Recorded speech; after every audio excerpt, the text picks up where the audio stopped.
Alamin, puji syukur marilah kita haturkan pada Allah Subhanahu wa Ta'ala atas limpahan taufik serta hidayahnya. Pada pagi hari ini kita dapat berkumpul untuk menghadiri acara pembukaan berbagi praktik baik budaya positif pendidikan guru penggerak angkatan 7 Kecamatan Taras dalam keadaan sehat walafiat. Selanjutnya, salawat serta salam senantiasa kita haturkan pada junjungan kita Nabi Agung Muhammad Sallallahu Alaihi Wasallam yang senantiasa kita nantikan syafaatnya di yaumul akhir nanti.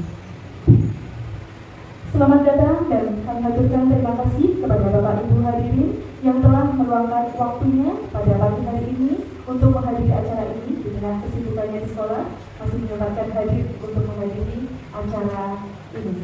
Selanjutnya, saya Tri Puspita ini selaku pembawa acara, mohon untuk menyampaikan susunan acara hari ini. Yang pertama, pembukaan. Kedua, sambutan. Yang pertama dari Ibu Sri Wahyuni MPD selaku pengajar praktik CGP Angkatan 7. Sambutan kedua oleh Bapak Edi Mardana SPD selaku Ketua K3S Kecamatan Taras sekaligus membuka acara hari ini. Ketiga, doa dan yang dengan penutup. Untuk menyingkat waktu, marilah bersama-sama kita buka acara hari ini dengan bacaan basmalah dan Al-Fatihah bersama-sama.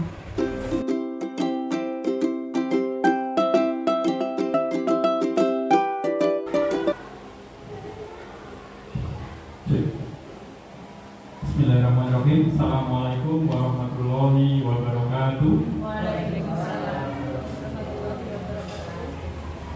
Alhamdulillahirabbil alamin. Asyhadu an la ilaha illallah wa asyhadu anna Muhammadan abduhu wa rasuluh. Yang terhormat Kepala SD Negeri Kuon 1 Bapak Suparna.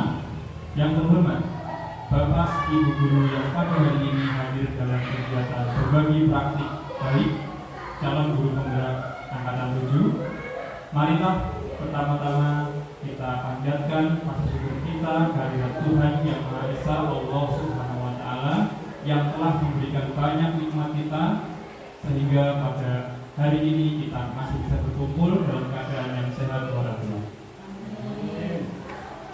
Kedua kalinya sholawat serta salam semoga kita percurahkan pada Nabi Muhammad Sallallahu Alaihi Wasallam, Nabi akhir zaman, Nabi panutan kita. Semoga kita bisa mendapatkan syafaatnya di yaumul akhir nanti. Bapak Ibu dan hadirin yang terhormat, perkenankan saya selaku moderator pada acara pagi hari ini akan membacakan susunan acara yang akan kita laksanakan.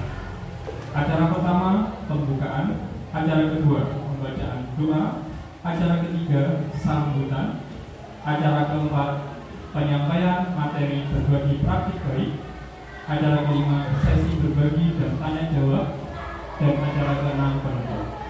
Marilah kita buka acara pada hari ini dengan membaca basmalah bersama-sama.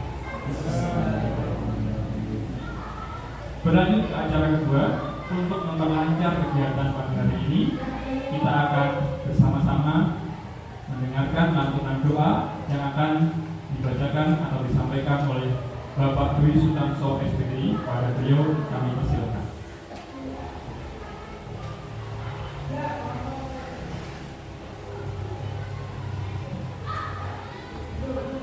Assalamualaikum warahmatullahi wabarakatuh.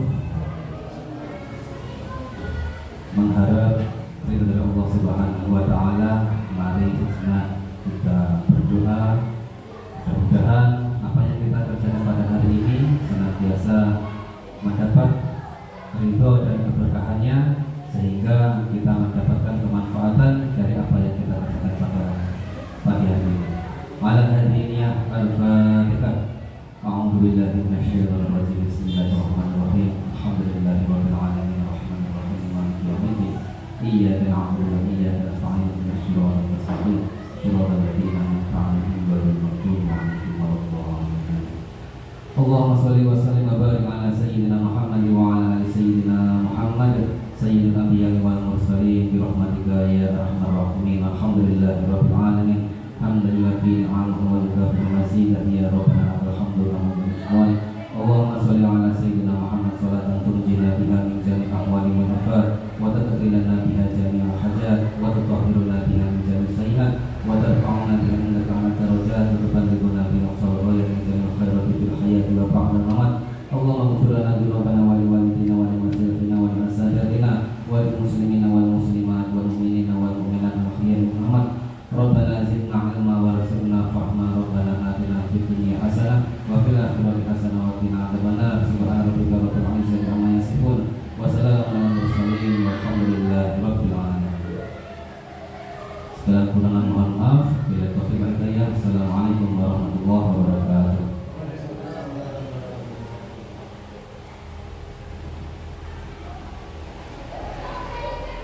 Alhamdulillahirrahmanirrahim. Terima kasih kepada Bapak Dwi Sutanso sudah membacakan doa. Semoga kegiatan pada hari ini bisa berjalan dengan lancar. Acara berikutnya adalah sambutan kepala sekolah kepada Bapak Suparna SPD. Kami persilakan.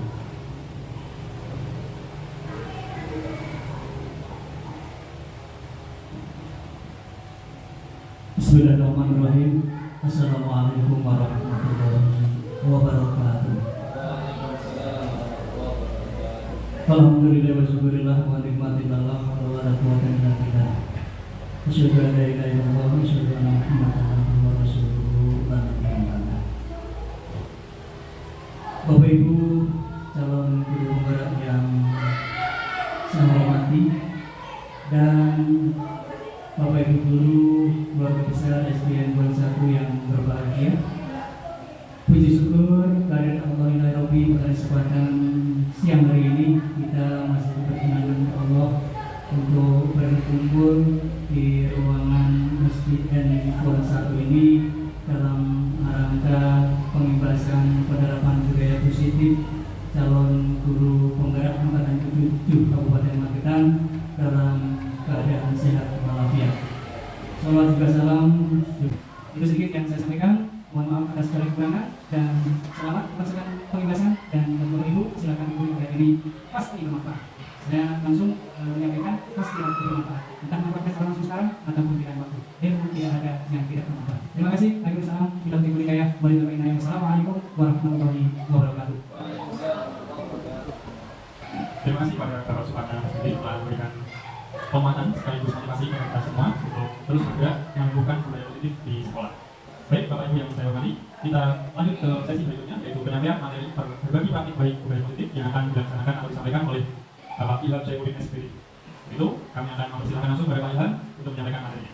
Sebagai pembuka Bapak Ibu, jadi kami di Pendidikan Guru Bergerak Kecamatan Keras ini ada 6, saya, Pak Ilham, kemudian Pak Dwi Sutanso, Bu Tri Puspita ini, Bu Anis dan juga Ibu Bena di SMA 1 Keras. Kami berenam bersama-sama belajar bersama. Ada yang sudah pernah dipelajari dan ada yang belum. Nah, itu nanti akan disampaikan berbagai macam cara untuk menumbuhkan budaya positif oleh Pak Ilham Syaifuddin. Monggo Pak Ilham.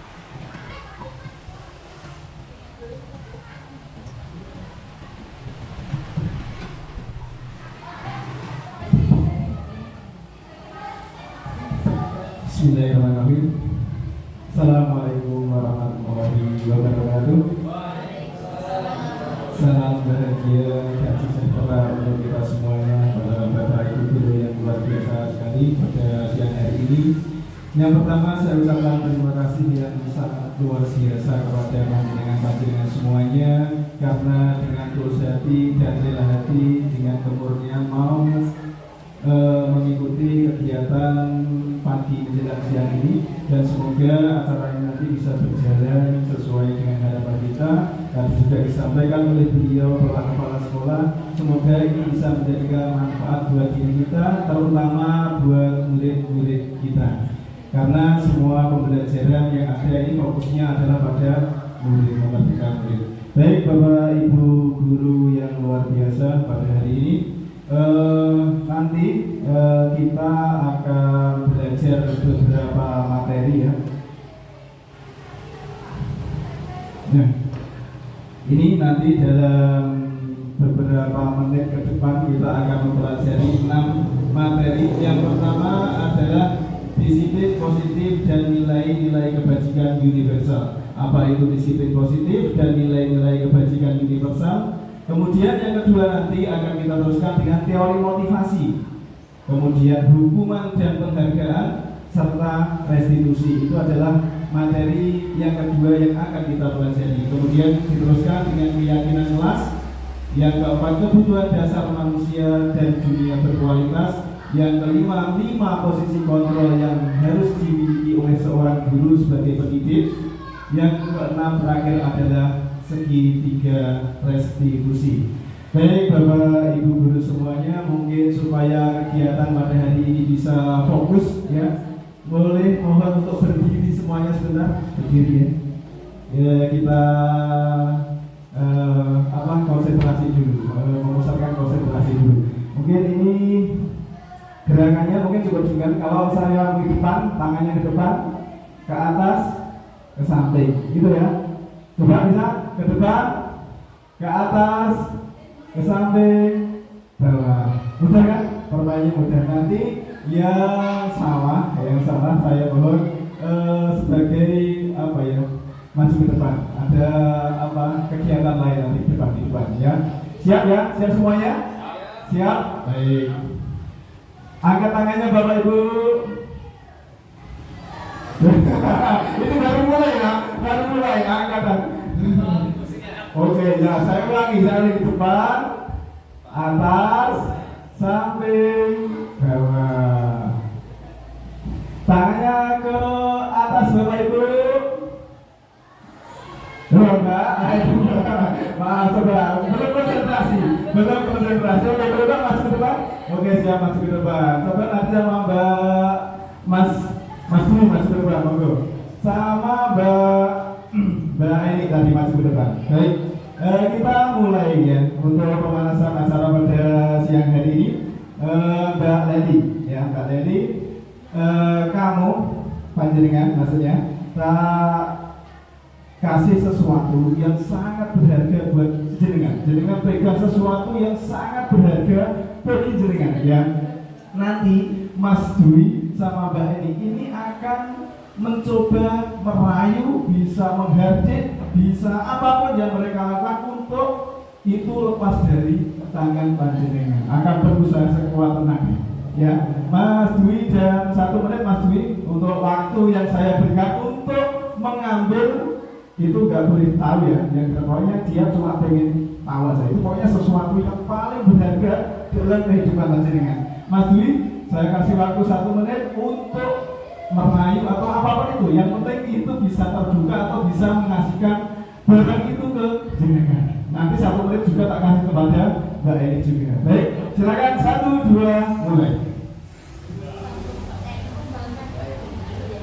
Selamat pagi Bu Leni. Mohon maaf Bu Leni, kok saya dari tadi melihat Bu Leni itu memegang sesuatu ya. Apa itu Mbak ya? Sangat berharga. Boleh saya ambil sesuatu yang berharga juga. Saya hargai berapa? 1 juta boleh? Kurang 5 juta? Ya enggak ada emang. Kalau gitu kalau masalah harga itu menurut Anda kok kurang terus dan saya tidak mampu menghargai. Coba Bu Leni, nanti kalau Bu Leni berkenan membuka, pasti saya juga akan memberikan sesuatu yang menurut Bu Leni berharga. Bagaimana? Sesuatu yang sangat lebih berharga dari apapun yang ada di Masya Allah.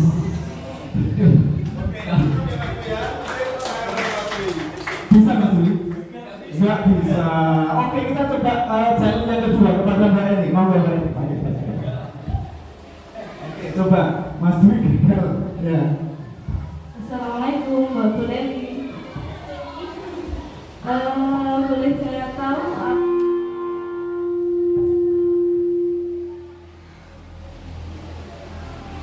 Boleh saya tahu Bu Leli pegang apa ya itu?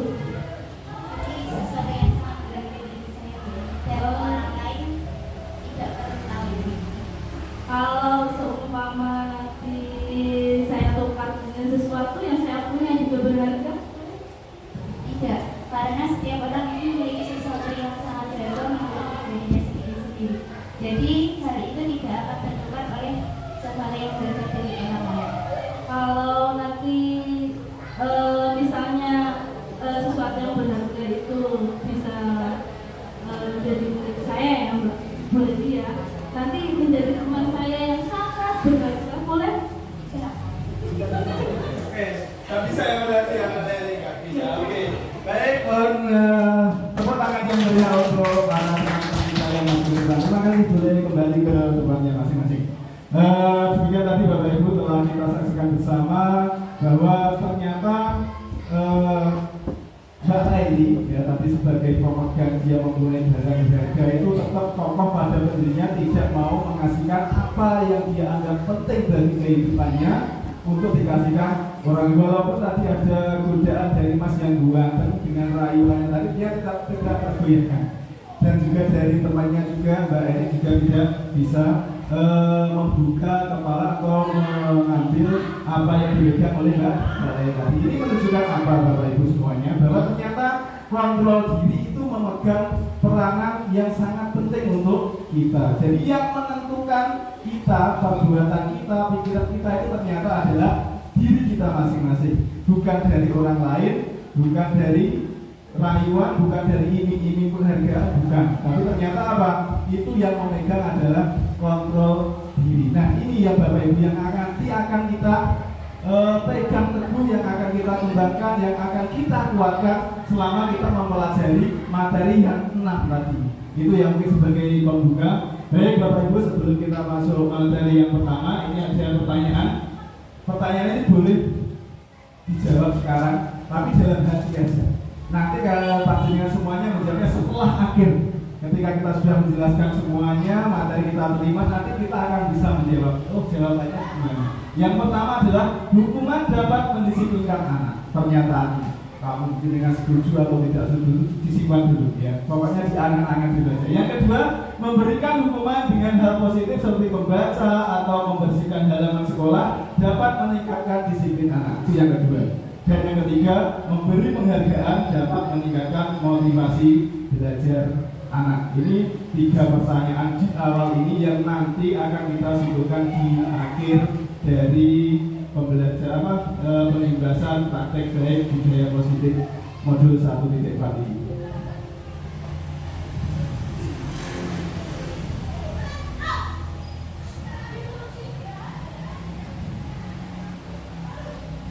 Baik Bapak Ibu, kita teruskan tadi ini sudah. Kemudian di sini ada paradigma teori kontrol yang dikemukakan oleh Dr. William Besser. Beliau ini adalah psikiater dan pendidik, meneruskan bahwa ada miskonsepsi yang terjadi sekarang ini yang sekarang sudah membudaya di masyarakat. Yang pertama adalah ilusi guru mengontrol murid. Jadi ilusi itu adalah khayalan. Itu bukan cuma namanya ilusi aja, berarti adalah khayalan. Namanya khayalan itu mungkin tidak bisa, mungkin bisa tidak ya.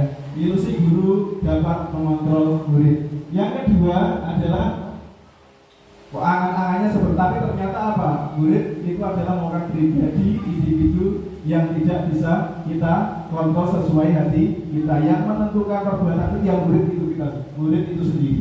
Yang kedua adalah bahwa kritik ya dan membuat orang merasa bersalah dapat menguatkan karakter.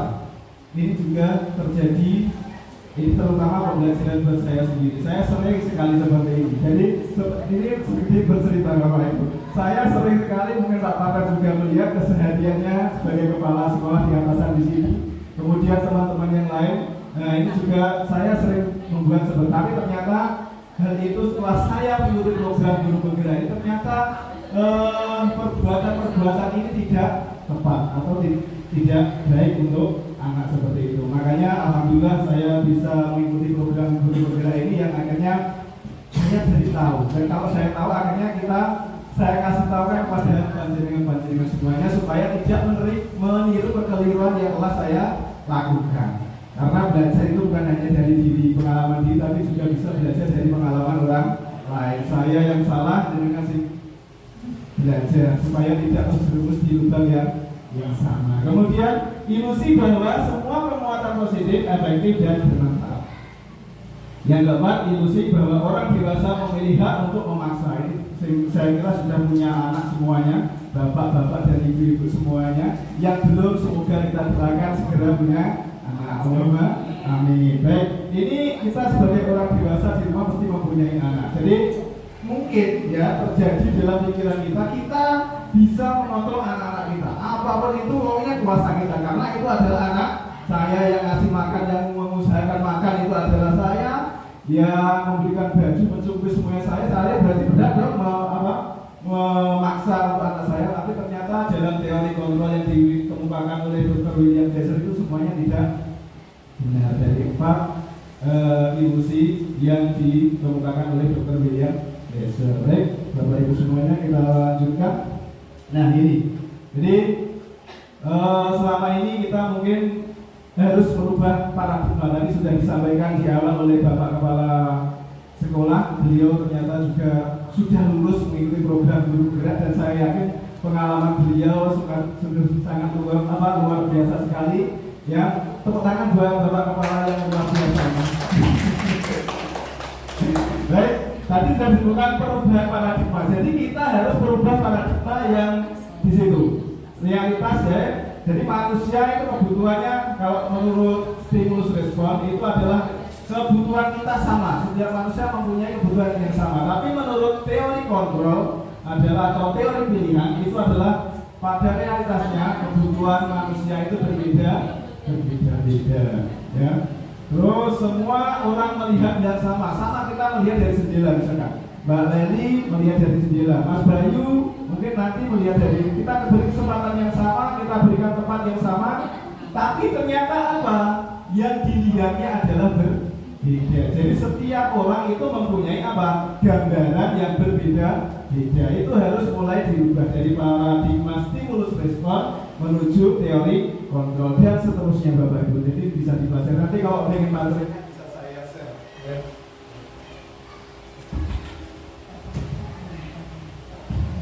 Oke, kita akan buka saja untuk ini. Kemudian tadi materi kita adalah disiplin positif baru. Dalam rangka menciptakan lingkungan yang positif, salah satu strategi yang perlu kita tinjau kembali adalah penerapan disiplin di sekolah kita. Apakah telah efektif? Apakah masih perlu ditinjau ulang kembali? Sebelumnya mari kita tanyakan ke diri kita sendiri, bagaimana kita berperilaku dari kedatangan kita, bagi sikap kita ke teman, ke atasan, ke murid-murid kita, ataupun ke warga sekolah yang lainnya. Kemudian makna kata disiplin itu sendiri, ya, Bapak pendidikan kita, yaitu Bapak siapa? Bapak Ki Hajar Dewantara, ya, itu menyatakan bahwa di mana ada kemerdekaan, disitulah harus ada disiplin yang kuat. Sungguh pun disiplin itu bersifat self-disiplin, yaitu kita sendiri yang mewajibkan kita dengan sekeras-kerasnya, tetapi itu sama saja. Sebab jikalau kita tidak cakap melakukan self-disiplin, wajiblah penguasa lain yang mendisiplinkan diri kita. Jadi di mana ada kemerdekaan, ternyata di situ butuh yang namanya disiplin dari dalam diri. Yang kita tonjolkan nanti adalah pokoknya yang muncul dari dalam diri, bukan dari luar. Itu menurut Ki Hajar Dewantara sebagai Bapak Pendidikan Indonesia. Jadi ini ada bahasa Jawa, ya. Bahasa Jawa, bahasa apa ini yang berbunyi Madika itu jarwonya ora mau lepasin pamrih ning uga kuat kuasa aman diri priyonggo. Yaitu merdeka artinya tidak hanya terlepas dari perintah, akan tetapi juga cakap untuk memerintah diri sendiri. Jadi yang memerintah diri sendiri itu diri kita. Karena apa? Kalau diri kita yang memerintah, kita terhindar dari rasa apa? Maksudnya rasa kecewa, rasa agak suka, ya rasa apa ya? Tapi kalau muncul dari dalam, kita nanti akan tulus melakukannya. Dengan misalnya saya jam 7:04 sudah hadir di sekolah. Nanti kalau itu yang menyuruh itu adalah atasannya, mungkin ada rasa apa ya, nggak enak, terpaksa, ada rasa terpaksa. Kalau diri sendiri dari pagi habis sebelum subuh kita bangun, kemudian walaupun aktivitasnya pada pagi hari sudah sangat padat, terutama bagi ibu-ibu, ya, tapi dengan motivasi yang muncul dari dalam diri itu, saya yakin itu bisa dilakukan. Contohnya ini Pak Selamat di jam 6, setiap jam 6 paling lambat jam 6:04 sudah berdiri di depan gerbang. Luar biasa sekali. Mohon diberikan aplaus bagi Pak Selamat yang luar biasa sekali. Saya sangat salut sekali dengan kedisiplinan beliau ketika saya tuh malah kadang baru ngantar anak sudah kirim foto, gerbangnya sudah berdiri di depan. Masya Allah, luar biasa sekali. Tolong ditularkan masalahnya di sini kepada teman-temannya, terutama kepada saya. Baik, kita lanjutkan Bapak Ibu. Jadi ini ada ungkapan juga, yaitu yang bernama Dialegosen menyatakan bahwa arti dari kata disiplin berarti berasal dari bahasa Latin yang artinya belajar. Kata di situ juga berasal dari akar kata yang sama dengan disiple atau murid atau pengikut. Untuk menjadi seorang murid atau pengikut, seorang harus paham betul alasan mengapa mereka mengikuti suatu aliran atau ajaran tertentu, sehingga motivasi yang terbangun adalah motivasi intrinsik bukan ekstrinsik. Jadi Dialegosen ini adalah harus ketika kita mendisiplinkan seseorang itu alangkah baiknya diberi ketika buat peraturan diberi penguatan apa nilai kebajikan di balik peraturan yang kita sepakati ya, atau keyakinan nanti kita sebutnya ada yang kita sepakati, makna kebajikan apa yang tersimpan dalam peraturan atau keyakinan di situ. Baik Bapak Ibu, kita lanjutkan. Nah, tujuan dari disiplin positif itu yang pertama adalah motivasi, yaitu menanamkan motivasi untuk menjadi orang yang mereka inginkan dan menghargai dirinya sendiri dengan nilai-nilai kebajikan yang mereka percayai. Jadi tujuan dari disiplin positif ini adalah yang pertama adalah motivasi, timbulnya motivasi, menumbuhkan motivasi. Kalau sudah ada, kalau sudah tumbuh berarti meningkatkan. Ya, jadi kita sebagai guru harus bisa menyebarnya, menanam benihnya, menyemai benihnya, kemudian merawatnya, kurang pupuk diberi pupuk, kurang air disirami, kurang banyak tanaman gulmanya disingkirkan. Jadi motivasi seperti itu yang harus timbul. Yang kedua adalah karakter Bapak Ibu. Jadi karakter supaya tetap berperilaku baik dan berlandaskan nilai-nilai kebajikan, karena mereka ingin menjadi orang yang menjunjung tinggi nilai yang mereka hargai untuk mencapai tujuan mulia serta menjadi murid yang mempunyai sikap pembelajar sepanjang hayat. Ini penting Bapak Ibu. Jadi seorang murid yang bisa selalu belajar dan terus belajar sepanjang kehidupannya. Itu adalah tujuan dari penerapan disiplin positif ini yang nantinya akan membentuk budaya positif dalam lingkungan sekolah kita. Kalau disiplin di sini sudah diterapkan, nanti akan tumbuh yang namanya budaya positif yang ada di lingkungan kita. Baik, itu ya mungkin bisa diteruskan tadi. Nilai kebajikan universal. Jadi tadi saya ungkapkan kebajikan universal itu apa loh? Nah ini kebajikan universal bersifat positif bagi manusia yang merupakan tujuan mulia yang ingin dicapai setiap individu. Nilai tersebut bersifat universal, artinya menyeluruh. Walaupun beda agama, yang mengatakan itu baik. Ya, walaupun berbeda suku, tapi itu juga baik. Jadi nilai kebajikan yang diakui secara menyeluruh, baik itu beda agama, lintas suku, lintas budaya, dan latar belakang. Itu adalah kebajikan universal. Kita lanjutkan kembali. Nah, ini Bapak Ibu, nilai-nilai kebajikan yang kita usahakan terutama di negara kita tercinta dalam dunia pendidikan adalah terwujudnya yang namanya profil pelajar Pancasila yang ini kita upayakan, yang digembar-gemborkan oleh Mendikbudristek ya Bapak Anwar Nadiem Makarim, yaitu yang pertama adalah komponennya. Yang pertama adalah beriman dan bertakwa kepada Tuhan Yang Maha Esa dan berakhlak mulia. Saya yakin itu baik kan? Orang dimanapun akan mengakui itu baik, makanya disebut itu kebajikan universal. Kemudian berkebinekaan global, menghargai perbedaan. Ya, itu baik kan? Baik. Kalau tanya orang Kristen yang pakai baik, baik. Orang suku Dayak mungkin baik, baik. Orang Jawa baik. Semuanya menganggap itu adalah baik. Makanya itu disebut sebagai kebajikan universal. Yang ketiga adalah bergotong royong, kreatif, benar kritis, dan mandiri. Yang terakhir mandiri. Mandiri itu juga baik. Baik Bapak Ibu, ini adalah disiplin-disiplin positif yang akan kita capai untuk pendidikan di negara kita yang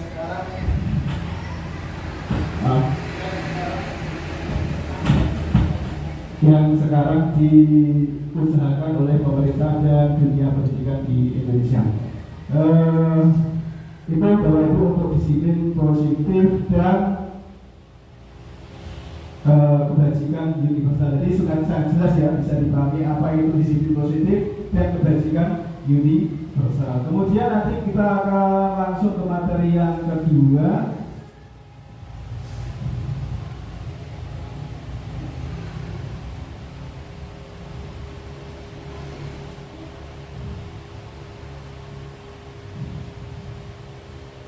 Baik, kita akan belajar teori motivasi, hukuman, dan penghargaan serta restitusi. Kita belajar.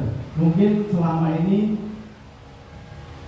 jenengan semuanya punya asumsi yang berbeda-beda tentang teori motivasi, teori hukuman dan penghargaan serta restitusi. Ini yang baru Bapak Ibu, restitusi ini mungkin baru dengar mungkin dari Bapak Ibu dulu. Tapi kalau dari teman-teman CGP atau PGP mungkin sudah mengenalnya lebih dulu, karena di bahan pembelajarannya di LMS itu ada yang namanya pembelajaran restitusi. Baik, kita lanjutkan. Apa itu teori motivasi? Ya.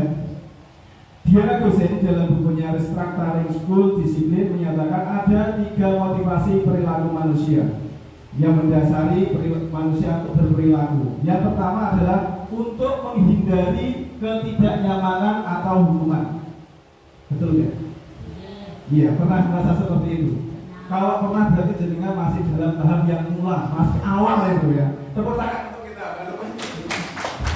Baik ya, makanya itu kita menjalankan segala sesuatu ternyata cuma dari dorongan dari luar, yaitu untuk menghindari ketidaknyamanan, menghindari hukuman. Ya, itu. Kemudian ada yang kedua adalah motivasi yang kedua untuk mendapatkan imbalan atau penghargaan dari orang lain. Nanti kalau saya datangnya tepat waktu, disiplin, akan dapat penghargaan. Misalnya di situ ada menjadi guru apa, dicap sebagai guru teladan atau apa, itu adalah tingkatan yang kedua. Dan ada tingkatan berikutnya Bapak Ibu, yaitu untuk menjadi orang yang mereka inginkan dan menghargai diri sendiri dengan nilai-nilai mereka yang mereka percayai, atau nilai-nilai yang kebajikan yang ada dalam diri dari Bapak Ibu guru semuanya. Jadi ada 3 tingkatan motivasi yang mendasari perilaku manusia. Nah ini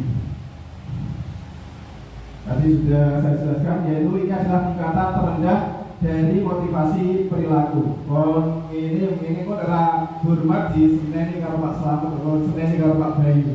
Ya seperti itu. Ini contoh gambar ketika kita melaksanakan upacara. Untuk nyir-nyir juga walaupun apa matanya serem-serem sisih, ya tapi tetap melaksanakan itu karena apa? Masih apa? Takut dari ketidaknyamanan. Nanti kalau tidak hormat akan diseleni sama Pak Tarna atau mungkin Pak Slamet. Ya. Berikutnya yaitu untuk mendapatkan imbalan atau penghargaan dari orang lain. Ini satu tingkat lebih tinggi dari yang pertama tadi. Kemudian yang ketiga adalah untuk menjadi orang yang mereka inginkan dan menghargai diri sendiri dengan nilai yang mereka percayai.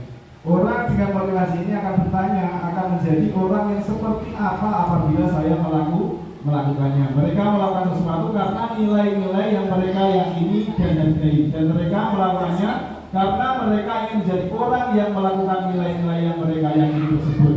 Inilah adalah motivasi yang akan membuat seorang memiliki disiplin positif, karena motivasi perilakunya bersifat internal, muncul dari dalam dirinya, bukan motivasi eksternal. Nah ini Bapak Ibu guru, ini ada tabel yaitu identitas gagal hukuman. Kalau kita mau beri hukuman, nah itu identitasnya adalah identitas gagalnya. Identitas sukses itu apa? Tentang disiplin, yaitu konsekuensi, walaupun sifatnya ini netral ya, belum positif. Kalau konsekuensi ini netral, saya mengatakan ini netral. Dan kalau restitusi sifatnya lebih mengarah kepada positif. Ya, contoh yang ini aja selanjutnya. Nah, murid anak belajar menyembunyikan kesalahan karena takut dihukum. Ya, makanya boleh. Betul Pak, aku bingung menyembunyikan kesalahan karena takut akan hukuman. Tapi kalau konsekuensi, anak-anak belajar menaati peraturan, karena kita sudah sepakati jam 7:11 sudah harus hadir di sekolahan. Ini sifatnya netral karena ada seperti itu. Kemudian ada restitusi. Ini tingkatan yang paling tinggi, yaitu anak belajar memecahkan masalah supaya saya bisa datang tepat waktu apa yang akan saya lakukan. Seperti itu. Jadi belajar memecahkan masalah, mencari solusi. Selanjutnya,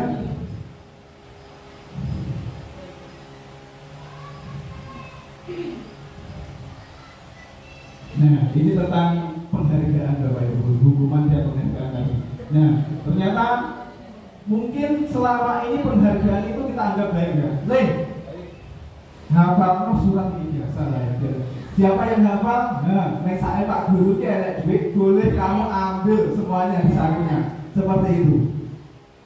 Ini adalah penghargaan. Baik nggak itu? Baik nggak? Baik, nggak baik. Nggak baik. Oh, berarti nanti saya salah juga berarti. Saya dulu pernah seperti itu juga dan kayaknya sering juga. Ya, makanya kita belajar. Alhamdulillah kita mendapat pencerahan. Jadi di hukum saat kita berulang kali menjanjikan hadiah kepada anak-anak agar berperilaku bertanggung jawab, atau kepada seseorang murid agar mempelajari sesuatu yang baru, atau kepada seorang karyawan agar melakukan pekerjaan yang berkualitas, kita sedang berasumsi mereka tidak dapat melakukannya atau mereka tidak akan memilih untuk melakukannya. Padahal biasanya kok sedih kan? Gak enak sih wani. Biasanya walaupun sebenarnya ada yang dapat tapi takut. Ketakutannya mungkin karena gak enak sama temannya. Bisa jadi kita lanjutkan. Ternyata pengaruhnya jangka panjang dan jangka pendek dari sebuah penghargaan atau hadiah. Yang pertama adalah penghargaan efektif jika dilakukan dalam jangka, maksudnya untuk jangka pendek itu baik, tapi untuk jangka panjang ternyata kurang baik. Yang kedua, jika kita menggunakan penghargaan lagi dan lagi, maka orang tersebut akan bergantung pada penghargaan terus. Ketika dia melakukan sesuatu, mengharapnya apa? Imbalan. Mesti itu ya. Yang ketiga, jika kita mendapatkan penghargaan untuk melakukan sesuatu yang baik, maka selain kita senantiasa berharap mendapatkan penghargaan tersebut, kita pun menjadi tidak menyadari tindakan baik yang kita lakukan. Akhirnya mereka menghalalkan segala sesuatu, Bapak Ibu. Supaya dia dapat penghargaan aku ini, tapi mengesampingkan yang tadi nilai-nilai kebajikan yang ada. Mungkin bisa berbohong, mungkin bisa mencuri, atau mungkin yang lain supaya dia dapat penghargaan. Jadi penghargaan itu ternyata sama dengan hukuman, Bapak Ibu. Nah, penghargaan tidak efektif. Jelas. Bisa ya. Yang kedua, penghargaan merusak hubungan. Contoh, misalnya dalam satu kelas ada yang menonton satu, kita beri penghargaan, kok anak itu aja, mesti hubungannya rusak dengan teman-temannya. Akhirnya banyak efeknya, implikasinya banyak kepada siswa-siswa yang lain. Kemudian yang berikutnya adalah penghargaan menurunkan kualitas. Ini terbukti, ini dilakukan oleh peneliti juga. Kemudian berikutnya adalah penghargaan mematikan kreativitas. Kreativitas kita lama-kelamaan kalau kita mengharapkan penghargaan yang namanya penghargaan, kreatif kita semakin menurun. Itu adalah penelitian yang dilakukan oleh akademisi. Jadi ada data dan faktanya. Nah itu Bapak Ibu Guru tentang guru teori, motivasi, kemudian hukuman dan penghargaan. Selanjutnya kita mempelajari tentang restitusi, yaitu sebuah cara menanamkan disiplin positif pada murid. Nah, ini ada pengertiannya. Restitusi adalah proses menciptakan kondisi bagi murid untuk memperbaiki kesalahan mereka, sehingga mereka bisa kembali pada kelompok mereka dengan karakter yang lebih kuat. Nanti di akhir mungkin pada restitusi akan saya tampilkan videonya supaya kita lebih memahami itu. Kemudian restitusi ini membantu murid menjadi lebih memiliki tujuan, disiplin positif, dan memulihkan dirinya setelah berbuat salah. Penekanannya bukan pada bagaimana perilaku untuk menyenangkan orang lain, namun tujuannya adalah menjadi orang yang menghargai nilai-nilai kebajikan yang mereka percayai dalam diri mereka tentunya. Berikutnya adalah ciri-ciri restitusi. Yang pertama itu ada 9 ya. Saya menyoroti yang 9 aja. Nanti kalau satu persatu waktunya saya yakin gak cukup ya. Langsung 9 aja. Restitusi itu fokusnya pada solusi, bukan pada masalah. Kita mencari solusi, bukan pada menyalahkan, bukan fokus pada kesalahan anak. Misalnya sudah memecahkan barang-barang milik temannya, tapi yang kita fokuskan di restitusi adalah penyelesaian masalahnya. Jadi bukan memandang masalahnya itu seperti apa. Itu adalah ciri-ciri restitusi. Nanti bisa dibaca sendiri untuk 1 sampai 8, tapi saya fokus pada yang 9. Selanjutnya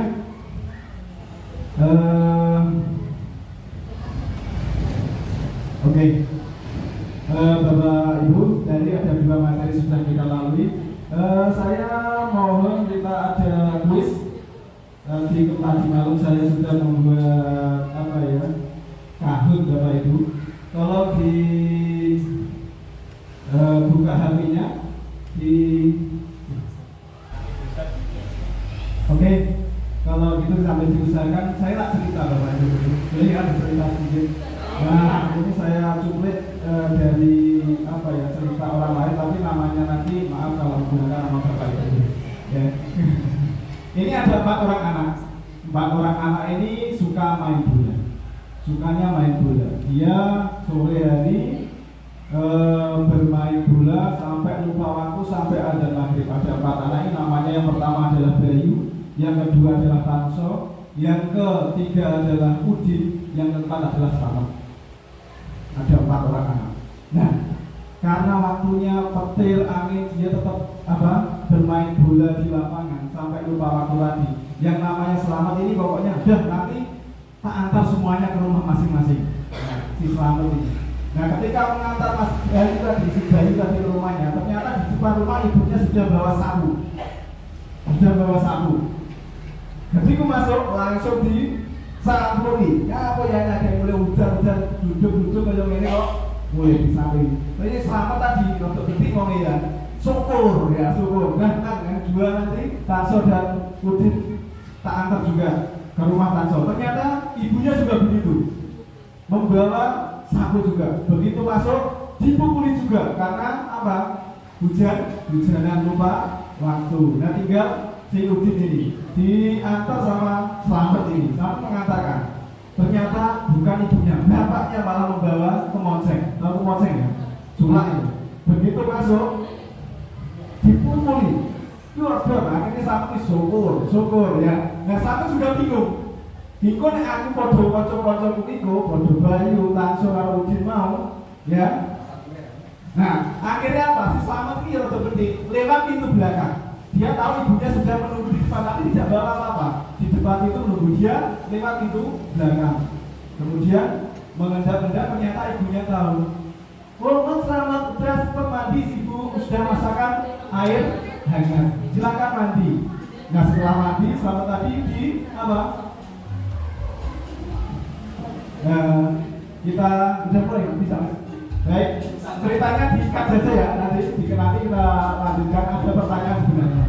Ini pinnya mohon diklik. Ada 10 pertanyaan, saya buat 10 pertanyaan.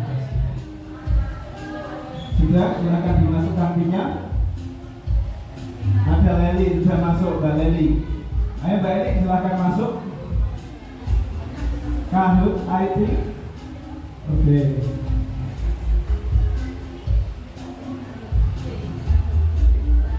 Ini sambil menunggu pesertanya, saya lanjutkan ceritanya ya. Nah, tadi si Selamat tadi sama ibunya apa? Ketika tahu kedinginan, Mas Selamat sudah ibu siapkan pisang goreng hangat di meja makan. Akhirnya Selamat duduk di meja makan pisang gorengnya. Dia sebenarnya meneteskan air mata. Kenapa? Dalam hatinya itu apa? Teman-teman saya aja dipukuli, saya kok malah dimasakkan air untuk mandi, kemudian disuguhi dengan pisang goreng hangat supaya tidak kedinginan. Tapi dia menangis. Akhirnya apa? Dia Selamat bertanya, Bu, kenapa kamu baik kepada saya, tidak mempukuli saya? Padahal teman si saya tadi, si Bayu, si Tanso, dan si Udin tadi dipukuli oleh ayah dan ibunya. Ibunya menjawab, Mas Selamat, ya, Mas Selamat, harapan yang paling berharga pada diri ibu itu adalah kamu. Seketika itu Selamat ini menuju ibunya, merangkul ibunya sambil menangis terseduh. Nah, pertanyaannya Bapak Ibu dulu, kira-kira dari keempat anak tadi yang bermain lupa waktu tadi, siapa yang paling dulu insafnya? Tobatnya. Ya, siapa? Ya, saya. Ya, itu pertanyaan. Silakan dijawab. Kalau bisa silakan dibuktikan juga. Kita eksperimen bersama Bapak Ibu. Dari kita ibunya seperti itu menghukum, bapaknya menghukum, dan satu yang menghargai itu, nanti silakan eksperimen sendiri-sendiri. Nanti akan temukannya jawabannya. Kalau melakukan eksperimen sendiri itu akan lebih kuat. Terima kasih. Sudah ada Mbak Alisa, Mbak Seri, Pak Suparno. Mas Agus belum masuk ya? Oh, nggak kena ya? Oke. Bisa? Mbak ini belum? Mbak coba, bisa nggak? Coba juga kita sama Mas Dwi. Ya bisa ya? Hah? Belum? Sudah berapa orang? Oke, kita mulai ya. Supaya waktunya tidak terlalu siang nanti. Mas Dwi, tolong dimulai Mas Dwi. Ya, pertanyaannya nanti jawabannya diketik di situ. Hukuman dan konsekuensi judulnya. Dimulai. Lari mengelilingi lapangan basket 2 kali karena terlambat hadir di sekolah. Jawabannya hukuman atau konsekuensi, silakan diketik di yakinnya.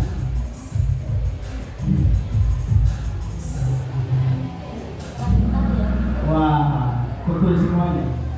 Lanjut. Wah, skornya Mbak Sally yang paling. Sally siapa dari ini? Hah? Oh iya. Oke.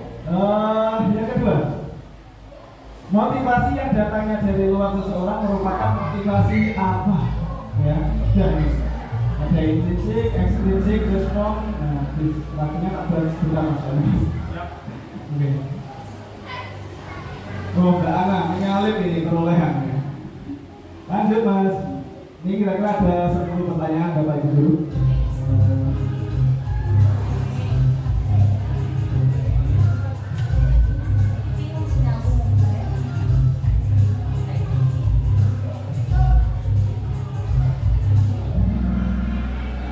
Oh, betul semuanya, luar biasa sekali. Pokoknya Mbak Ana masih kokoh di puncak ini. Ayo. Lanjut. Nah, membersihkan coretan yang dibuatnya di meja tulis merupakan hukuman atau konsekuensi?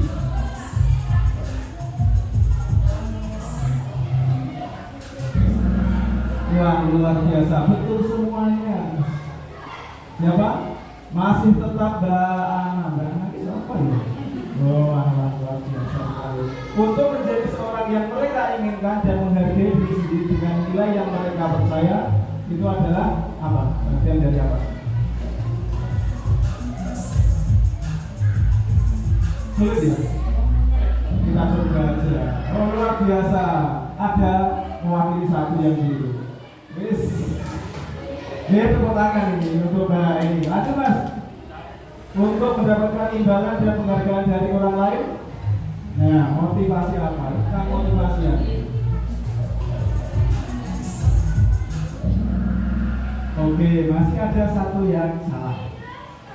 Wah, Mbak Sally mulai naik. Lanjut. Orang yang berusaha berhenti merokok, bila diberikan penghargaan hampir pasti tidak berhasil. Ayo, setuju atau tidak setuju? Pengalaman saya soalnya.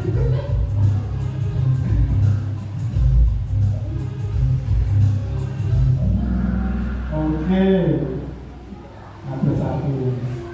Wah, Mbak Ana mulai menyusul Mbak Ana yang ada di puncak ini. Lanjut Mas Gayu. Masih ada kesempatan yang lain, masih ada 2 soal lagi. Semua orang yang sama, yang kontrol masih boleh respon. Wah, kayaknya berimbang ini. Wah, gak mendengarkan tadi dari penjelasan saya tadi, kurang mendengarkan. Nah, ini masih kokoh di puncak. Satu lagi ya, setiap orang memiliki gambaran yang berbeda. Ya, stimulus respon atau teori kontrol.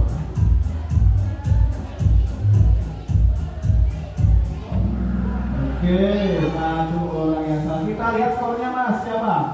Wah, luar biasa Mbak ini 6.439 orang. Tepuk tangan untuk Mbak ini ya. Wah, masih ada lagi, Masih ada. Masih ada. Bahkan yang di bawah silakan muncul. Oke, satu yang salah. Nah, ternyata kita lihat skornya Mas. Podium sementara, podium akhir ya. Oh, Mbak Eni, tepuk tangan masih Mbak Eni juga. Ternyata luar biasa sekali pemahaman. Inilah mungkin karena beliau duduknya di paling depan, jadi mendengarkan apa yang saya sampaikan. Yang di belakang mungkin ngomong sendiri kurang memperhatikan. Akhirnya kalau kita tes dengan refleksi ini ternyata yang di depan lebih menguasai. Tepuk tangan untuk Mbak Eni, luar biasa sekali.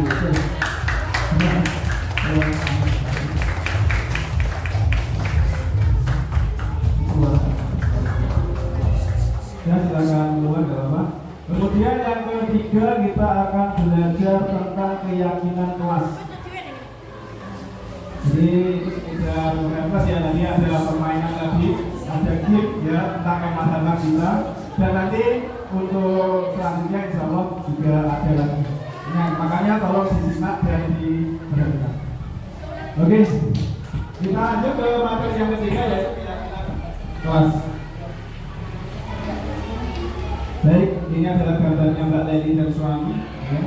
Dan gambarnya teman-teman yang ada di rumah. Ini ilustrasi aja ya. Mengapa kita memiliki peraturan tentang menggunakan helm pada saat mengendarai roda 2?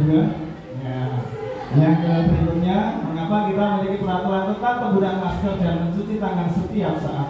Ya. Tentunya ya kita melakukan semua itu kan ada, tadi dijelaskan dia karena apa? Ada pilihan, teori pilihan tadi, ada nilai-nilai kebajikan yang kita percayai. Mungkin dari yang pertama Mbak Leli dengan suaminya ini karena faktor keselamatan dan supaya tidak dipulang ya Mbak Leli. Oh iya, faktor istimewa juga. Oke. Dan kemudian yang pakai masker ini adalah nilai kebajikannya adalah menjaga kesehatan. Baik itu ya. Kita lanjut berikutnya. Mengapa keyakinan kelas dan mengapa tidak peraturan kelas saja? Ya, kenapa? Kira-kira bisa ya? Nah, kita langsung aja ke sini ya. Esensi keyakinan kelas dan peraturan kelas yaitu selalu contoh ini langsung contoh aja supaya lebih mudah dipahami. Selalu kembalikan buku ke tempatnya. Keyakinan kelasnya tanggung jawab. Kemudian dilarang mengganggu orang lain. Keyakinan kelasnya menghormati orang lain. Kalau lihat dari tabel ini, kalau dilihat dari tabel ini, yang peraturan itu sifatnya adalah negatif, dilarang, kalimat negatifnya kan, dilarang. Tapi yang keyakinan kelas ini adalah menggunakan kalimat yang positif. Bedanya itu Bapak Ibu. Jadi keyakinan kelas itu makanya kita pilih bukan dengan peraturan kelas. Karena kalau kita memandangnya sesuatu dari segi yang positif bukan negatif. Dilarang, kalau dilarang mesti rasanya nyaman gak? Hujan-hujannya lali seperti itu. Makanya itu nyaman, padahal dia juga ingin hujan-hujan ya. Makanya sebenarnya nanti kamu akan pilih, tapi dilarang seperti itu. Makanya, tapi apa? Menjaga kesehatan ya. Mungkin dia akan lebih menghargai dijaga kesehatannya. Nanti lali ini akan berpikir, tidak, jadi tidak hujan-hujan, tidak nanti aman juga dari keselamatan, tidak bersambar petir atau yang lain. Makanya keyakinan ini lebih diutamakan daripada peraturan untuk membentuk disiplin positif yang nantinya akan menelurkan atau menghasilkan yang namanya budaya positif di lingkungan kita. Itu ya tentang keyakinan kelas. Nah, setelah keyakinan kelas tadi terlaksana, maka kita skopnya ke yang lebih luas ya. Skopnya ke yang yaitu keyakinan sekolah. Ada disiplin, religius, peduli lingkungan, serta toleransi. Nah, tadi ini sudah diusahakan, alhamdulillah di SDN Kuat 1 ini sudah diawali oleh beliau yang sangat luar biasa sekali yang ada di depan itu, yang pakai baju hijau itu. Beliau adalah orang yang luar biasa sekali mengawali, namanya dandan itu gak enak. Mesti enak sih untuk guru ini, biar pelaku saya kesuk nih guru ini gitu aja. Saya tentunya khususnya lebih enak karena wis Sinoro alas itu sudah dibawa dibuat oleh beliau. Makanya tepuk tangan lagi buat beliau yang luar biasa. Terima kasih Pak. dan membentuk budaya positif di SD 21 ini. Tentunya dan ini adalah dokumentasi foto praktik penyusunan kelas. Jadi di awal ini saya mohon izin untuk melaksanakannya, ya. Ini adalah koordinasi dengan beliau. Kemudian ini adalah prosesnya, memberikan penjelasan di kelas dan membagikan sticky note sebelum menyusun kelas untuk menulis apa yang diyakini nilai kebajikan yang akan diterapkan dalam satu kelas tersebut. Kemudian ini adalah setiap siswa menulis, kemudian menempel, kemudian selanjutnya menandatangani. Nah, ini adalah gambaran prosesnya. Kemudian hasilnya Bapak Ibu di SD 1 dan ini di kelas 2, alhamdulillah sudah terbentuk keyakinan kelasnya, ditulis di A10 itu, kelas 10 itu. Kemudian ini yang kelas 5 ada Bu Eni di situ sebagai wali kelasnya sudah jempol, itu berarti dia sudah setuju dan semangat sekali. Terima kasih Bu Eni, ya. Kemudian ini adalah kelas 1, ya, kelas 1 seperti itu. Di SD 1 ada keyakinan kelasnya yang sudah tertempel di dinding dan bisa setiap saat dilihat oleh siswa-siswi kita. Kemudian prosedur. Jadi dalam membuat keyakinan kelas itu ada prosedurnya Bapak Ibu. Yang pertama adalah mempersilahkan warga sekolah untuk bersuara pendapat. Mana yang baik, ini tidak baik, ini baik. Bertukar pendapat tentang kebajikan universal yang akan kita capai. Dan selanjutnya sampai bawah, setelah jadi nanti dipajang di tempat yang mudah diakses dan dilihat oleh murid-murid kita. Itu adalah tentang keyakinan kelas. Kemudian untuk materi yang berikutnya yaitu materi yang keempat. Nah, ini ada teori konsep dasar manusia, kebutuhan dasar manusia.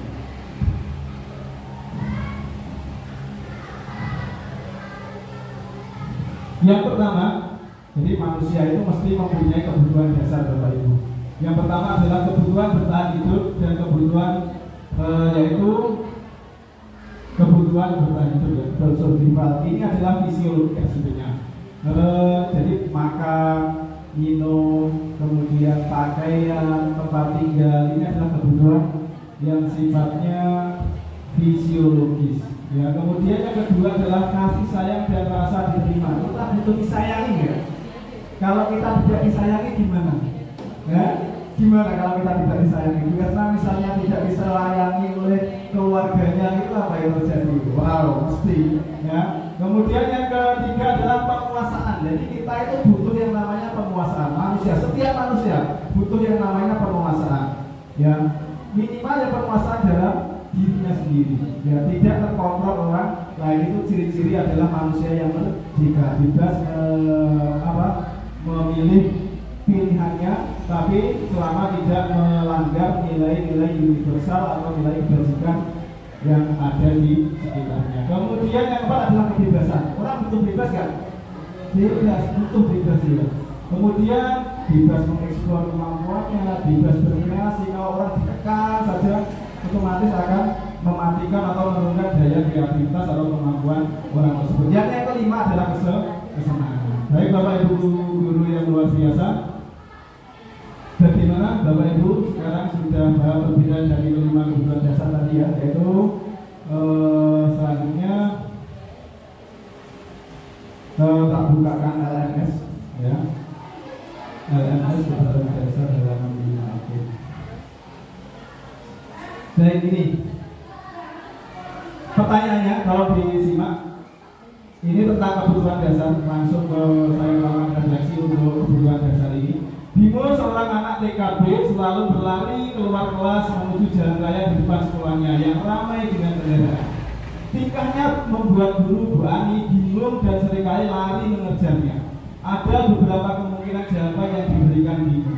Kemudian identifikasi kebutuhan yang ingin dipenuhi oleh Bimo jika respon Bimo seperti di kolom bawah ini. Ditanya, kenapa kamu lari-lari? Aku senang main kejar-kejaran dengan ibu guru. Seru katanya. Nah, kebutuhan Bimo yang ingin dicukupi oleh Bimo itu apa? Penguasaan, kebebasan, kesenangan, atau cinta kasih sayang? Kesenangan, kita sudah kesenangan. Yang kesenangan ini ya. Wah betul, luar biasa sekali. Wah, langsung dikeluarkan rasanya ternyata sudah paham Bapak Ibu, luar biasa sekali. Kemudian yang kedua, Dinda, seorang anak kelas 3 SD, begitu tiba di rumah sepulang dari sekolah, dia menangis dan mengadu pada ibunya bahwa dia benci pada Bu Rani, gurunya. Menurut Anda, keputusan apa yang berusaha dipenuhi oleh Dinda jika jawabannya seperti ini? Ibu guru bilang, aku tidak boleh bersenandung sewaktu mengerjakan tugas. Katanya, kelas harus tenang, tidak ada suara. Kan nggak seru jadinya. Ayo. Ini kebutuhan Dinda ini apa? Cinta, kebebasan. Kita coba semangat kebebasan ya. Oke. Nah, ternyata apa? Kesenangan. Iya, senang. Ya. Kemudian dilanjutkan lagi. Yang ketiga, tahun ini Dimas genap berusia 17 tahun. Ia senang sekali ketika ayahnya mulai mengajarkan cara menyetir mobil. Setiap akhir pekan ia berlatih menyetir.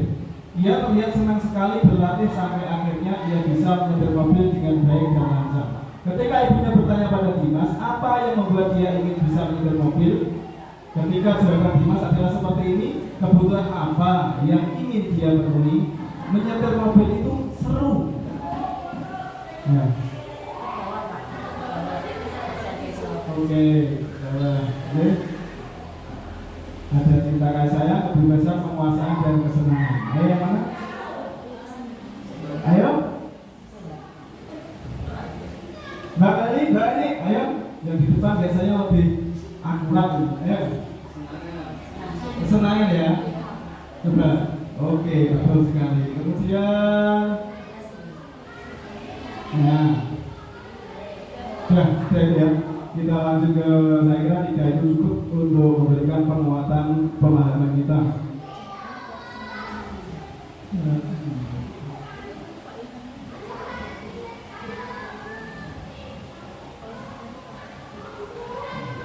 Baik, Bapak Ibu guru yang saya hormati, selanjutnya materi yang kelima yaitu 5 posisi kontrol. 5 posisi kontrol. Jadi guru itu harus memiliki 5 ini penting Bapak Ibu guru.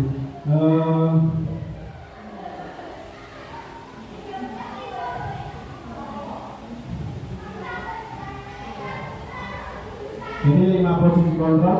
Posisi kontrol yang pertama adalah sebagai pendukung, yang kedua adalah pembuat rasa bersalah, yang ketiga adalah sebagai teman, yang keempat sebagai pemantau, dan yang kelima adalah sebagai manajer. Jadi seorang guru harus mampu menguasai 5 posisi kontrol ini untuk mendisiplinkan murid-muridnya.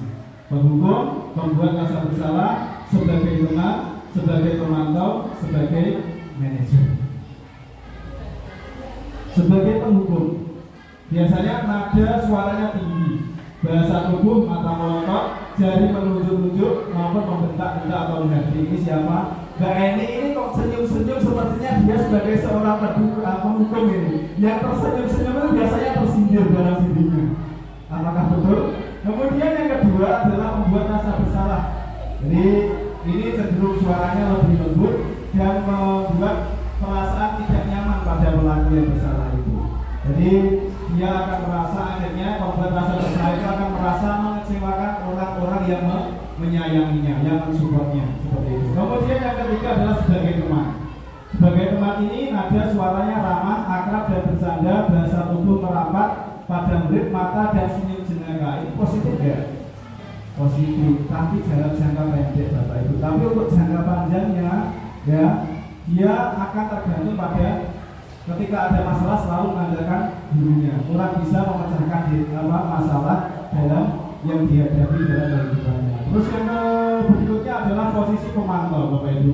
Pemantau ini nada suaranya datar, bahasa tubuh yang formal. Jadi kalau namanya biasanya sudah ada kesepakatan yang ada di awal. Jadi murid memahami konsekuensi yang harus dijalankan.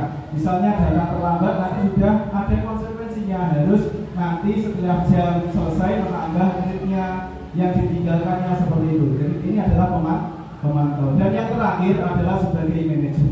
Jadi diharapkan semua guru-guru yang ada di Indonesia ini memiliki peran kontrol sebagai manajer untuk mendisiplinkan murid-muridnya untuk mendisiplinkan dirinya dan teman-temannya serta menumbuhkan budaya positif yang ada di lingkungannya. Manajer guru akan memberikan tanggung jawab pada murid untuk mencari jalan keluar permasalahannya, tentu dengan bimbingan guru. Nah, akhir dari 5 posisi kontrol seorang guru adalah pencapaian posisi manajer ini tidak mudah Bapak Ibu. Kadang kita terbawa emosi, harus soal lagi emosi dari rumah sama kalau Pak orang pas kalau ada apa di rumah, kadang terbawa di sekolah dan muridnya menjadi korban. Karena memang kalau dibentak-bentak, wanita di sekolah, bengkak muridnya gak pekat, woi seperti ini kan? Seperti itu. Biasanya ada pelampiasan seperti itu. Kenapa saya berbicara seperti itu? Pernah mengalami. Jujur ya pernah mengalami. Maka ketika kita sudah belajar tentang ini, mohon pada Bapak Ibu guru itu jangan sampai terulang kembali. Kasihan anak-anak didik kita sebagai bahan pelampiasan emosi kita. Jadi biasanya dalam posisi manajer ini ada pertanyaan apa yang kita yakini, menanyakan keyakinan. Apa yang apakah kamu meyakininya? Jika kamu meyakininya, apa kamu bersedia memperbaikinya? Jadi kita fokus kepada murid. Jika kamu memperbaiki ini, hal ini menunjukkan apa tentang dirimu? Kemudian permasalahan pada solusi apa rencana kamu untuk memperbaiki hal ini adalah posisi kontrol manajer. Lebih jelasnya lihat saksikan video ini ya, lihat video di LMS tadi orang berapa. Maaf saya.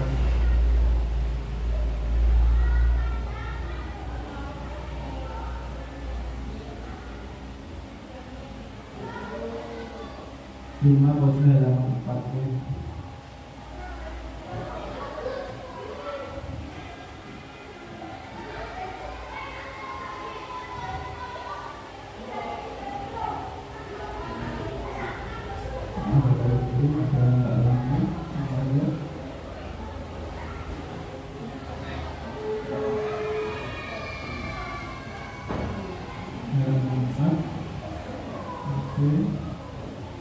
Kita cari murid yang kedua.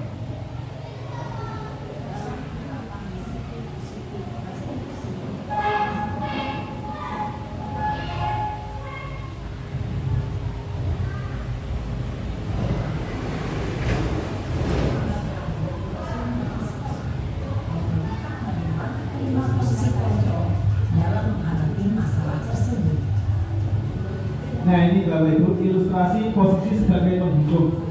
Dilihat terus diperhatikan. Ini namanya siapa ya? Kasih saya disimak aja.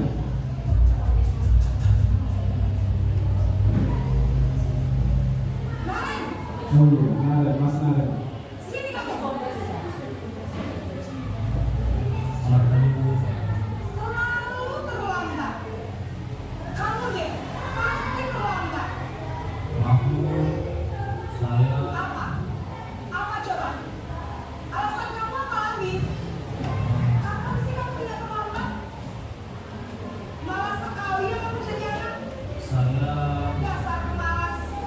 Jadi posisinya membentak-bentak ya. Ini adalah sebagai penghukum. Jadi kita jangan sampai seperti ini.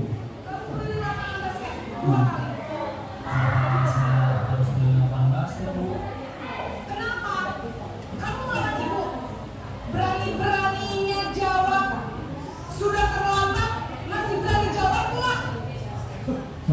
Sekarang, keliling basket 5 kali sekalian. Kalau guru seperti ini kira-kira sekarangnya lulus ingat ya apa yang diingat kesannya. Enggak seperti itu ya. Mungkin sampai tua ya. Kemudian saya ambil di posisi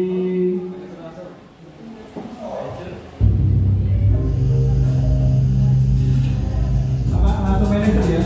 Oke, langsung manajer seperti ini ya. Jadi menit 8.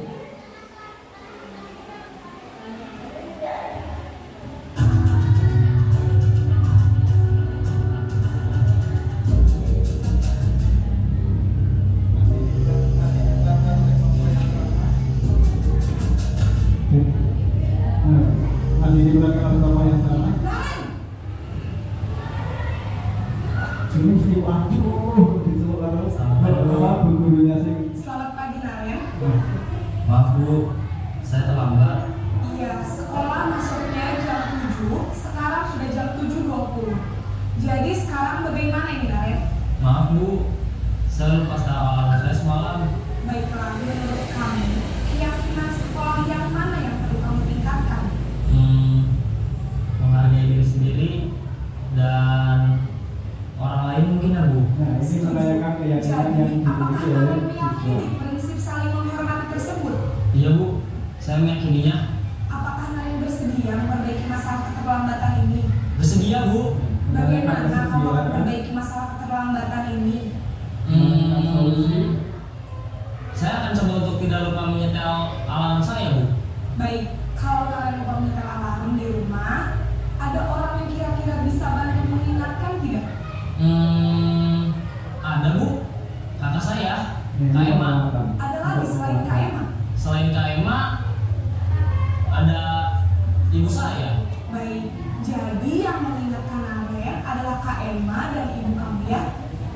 Kira-kira akan mulai setel alarm kapan ya Aren? Setelah pulang sekolah, akan segera saya lakukan. Nah, ini sudah Baik, ada jadi penemuan kalian solusi akan dari setel permasalahan yang bangun dihadapi. besok pagi Jadi diharapkan dan akan guru diingatkan oleh kakak dan ibu dan Aren ya.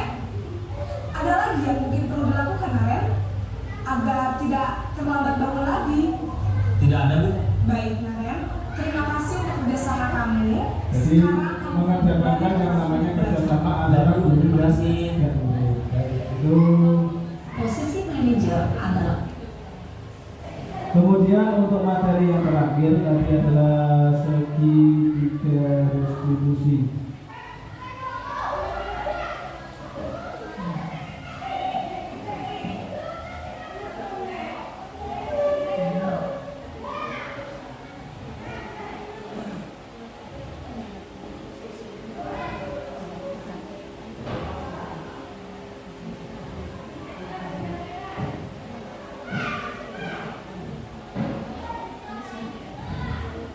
Baik Bapak Ibu, ini adalah segitiga listrik yang merupakan materi terakhir pada budaya positif Timothy 1.4.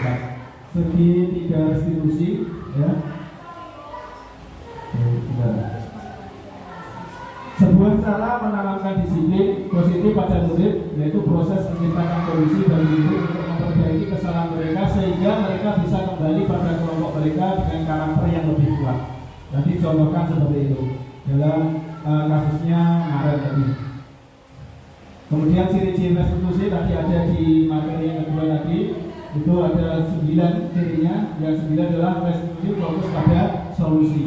Kemudian saya lanjutkan, dan ini adalah tahapan segitiga restitusi. Ketika kita menghadapi masalah, misalnya masalah tentu setiap orang mempunyai masalah, termasuk juga murid-murid kita. Ketika kita membuat kesalahan, maka sebagai guru kita jangan langsung menghukum beliau, kita menghukum dia, menghukum anak ya, karena tentunya dari materi yang sudah kita pelajari, dia melakukan itu mesti ada tujuannya, entah untuk mencukupi kebutuhan dasarnya tadi, entah dari segi apa, atau mungkin dari pengaruh-pengaruh dari luar. Itu yang pertama adalah menstabilkan identitas, yang kedua adalah validasi tindakan, dan yang ketiga adalah menanyakan keyakinan. Kemudian apa itu menstabilkan identitas? Ya, jadi ini adalah sebuah pernyataan-pernyataan untuk menstabilkan anak yang telah membuat kesalahan kita. Yang pertama, berbuat salah itu tidak apa-apa, karena tahapnya masih proses belajar. Dikuatkan dulu. Tidak ada manusia yang sempurna. Ini adalah kata-kata penguatan untuk menstabilkan emosi anak yang telah membuat kesalahan. Sampai apakah kamu sudah menjadi teman yang baik untuk dirimu sendiri? Ada pertanyaan seperti itu ke anak. Setelah anak stabil, dikasih pertanyaan seperti itu. Kemudian validasi tindakan yang sudah dia lakukan. Yang pertama, padahal kamu bisa melakukan yang lebih buruk dari ini, kenapa kamu tidak melakukannya?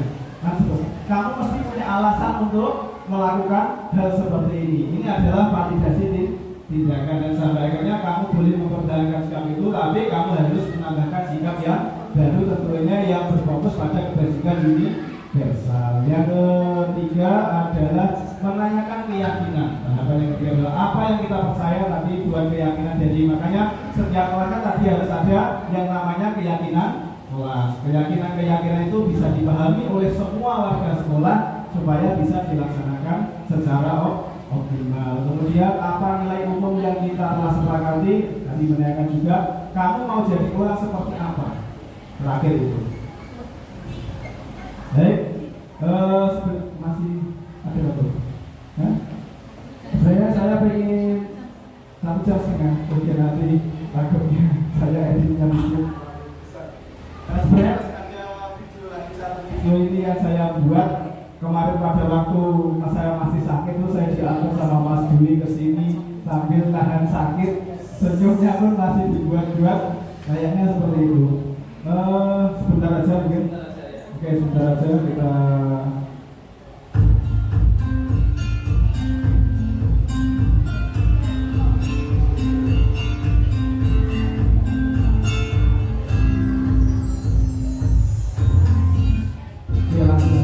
Ini adalah segitiga diskusi. Skenario yang pertama, ini saya buatnya di Canva. Ketika pelajaran sudah berlangsung, ada salah satu murid yang baru datang dalam kesempatan kelas 3, ada salah satu nilai kebajikan yang telah disepakati dan diyakini oleh semua warganya, yaitu disiplin dan tepat waktu. Ini artinya bahwa semua warga kelas sepakat dan diyakini bahwa semua warganya harus disiplin dalam menjalankan segala hal. Datang terlambat adalah salah satu tindakan yang tidak sesuai dengan komitmen atau keyakinan yang telah kita sepakati. Kemudian ini saya lanjutkan.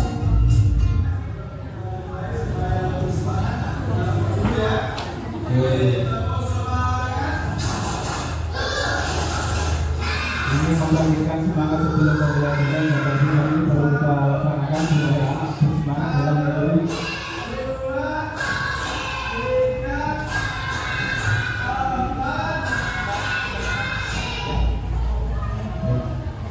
Nah, ketika ini sudah berlangsung, ternyata ada salah satu anak yang datangnya terlambat.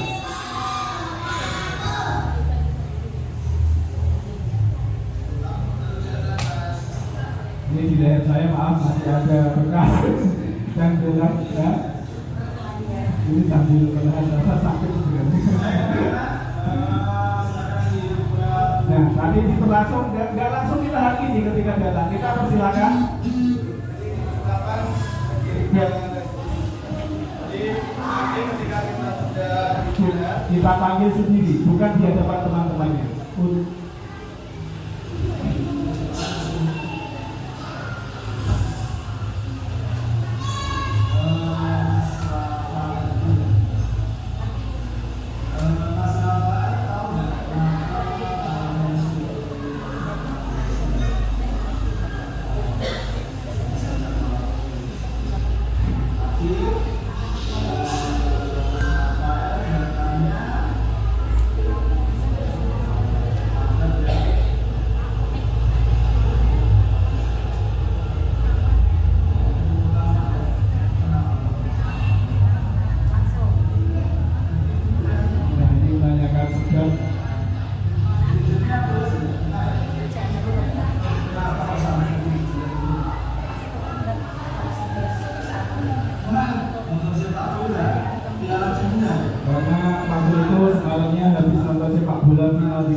Jadi membuat anak itu merasa nyaman dulu sebelum kita lakukan.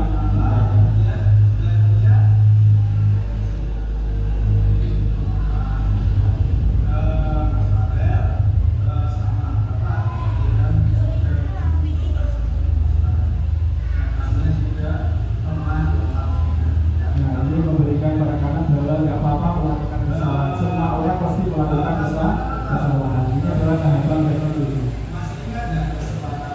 Kemudian ini adalah menanyakan keyakinan yang telah kita sepakati. Kira-kira terbaik apa ya?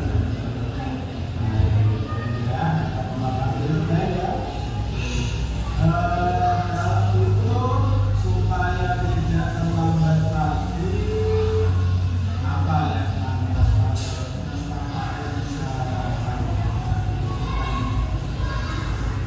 Nah, ini menanyakan solusi. Saya kira itu adalah sebuah gambaran tentang penyelesaian masalah bagi tadi anaknya itu fokus pada solusinya.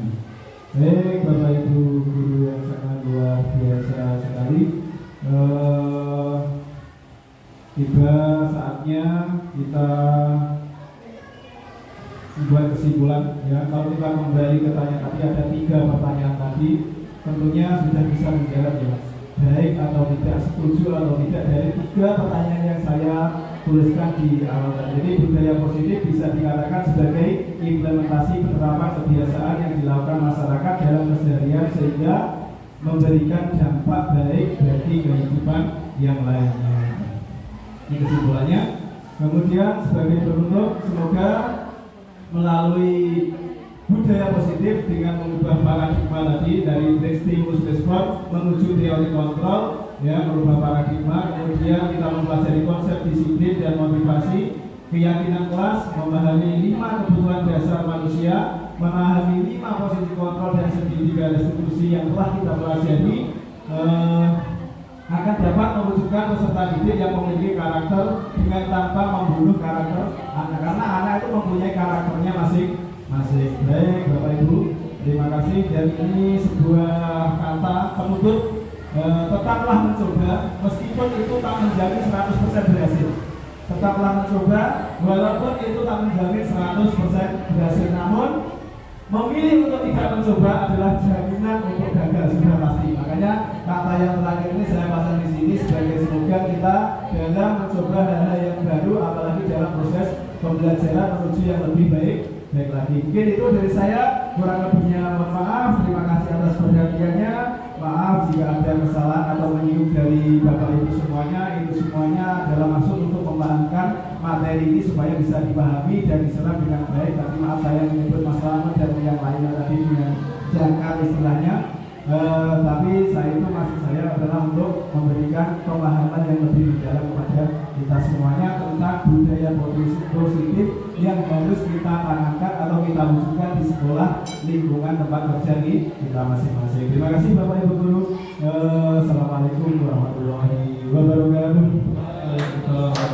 Berikan aplaus untuk Pak Ilham. Ya, luar biasa sekali pemaparan dari Pak Ilham tadi serta contoh nyata ya bagaimana menstabilkan identitas dan lain-lain hingga kita bisa mendapatkan cara-cara yang tepat untuk menangani apabila ada anak yang membuat atau melaksanakan kekeliruan. Baik, berikutnya kita akan diskusi atau tanya jawab atau mungkin cuma pendapat dari Bapak Ibu. Kami persilahkan apabila ada yang kurang jelas atau aku punya pendapat beda seperti itu, monggo kami persilahkan. Sekian tadi pemaparan dari Pak Ilham dan juga saya selaku moderator dalam kegiatan berbagi praktik baik budaya positif di modul 1.4 pendidikan guru penggerak angkatan 7 ini. Mudah-mudahan harapan kami ilmu yang kita terima yang disampaikan bisa berguna bermanfaat untuk Bapak Ibu yang ada di sini dan bisa menerapkannya di kelas masing-masing. Sekian, mohon maaf atas segala kekurangannya. Terima kasih. Assalamualaikum warahmatullahi wabarakatuh.